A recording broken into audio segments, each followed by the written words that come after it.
Matric result प्रकाश पाया पर 29 तारिख ठार आरंभ होगा रीचेकिंग। जून 10 रु आरंभ हो सप्लीमेंटारी रजिस्ट्रेशन।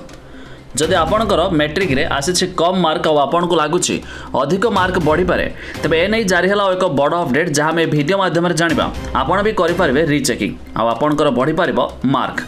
जाना पूर्व वीडियो को लाइक करूँ, सब्सक्राइब करना एवं सब्सक्राइब कर पाखर थिबा घंटी चिन्ह को दबाई दिंतु।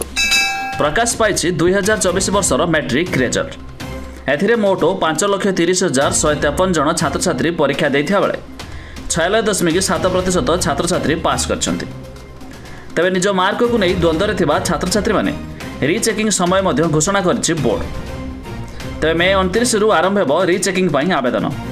यह जून 12 तारिख पर्यंत चलिबो। तबे समय भितर छात्र छात्री माने रीचेकिंग पई ऑनलाइन रे आवेदन करि पारबे। एसो सप्लीमेंटारी परीक्षा पई मध्य रजिस्ट्रेशन समय घोषणा होइछि।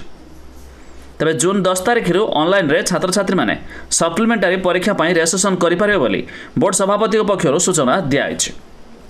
यह छड़ा जदि आपण माने मैट्रिक डिजिटल सर्टिफिकेट डाउनलोड करना तेबे ताहा केमिति करिवे ता ऊपर ऑलरेडी आम चैनल रे वीडियो आसी छि। ए वीडियो डिस्क्रिप्शन लिंक रे देबो, आपण जाई भी चेक करके डाउनलोड करि पारिबे। यह छड़ा जहाँकि जो मैंने सप्लीमेंटारी परीक्षा देवाई चाहते तेज से जून 10 रु ऑनलाइन आरंभ होगा रजिस्ट्रेशन। यह छड़ा मे मास 29 तारिख रु जून 12 तारिख पर्यंत चलो मैट्रिक रीचेकिंग प्रक्रिया, जहाँ आपण ऑनलाइन रे आवेदन करेंगे। तेज क्यों साइट रे करेंगे जार लिंक आम डिस्क्रिप्शन देचु, आपण मैंने चेक करदे पारे।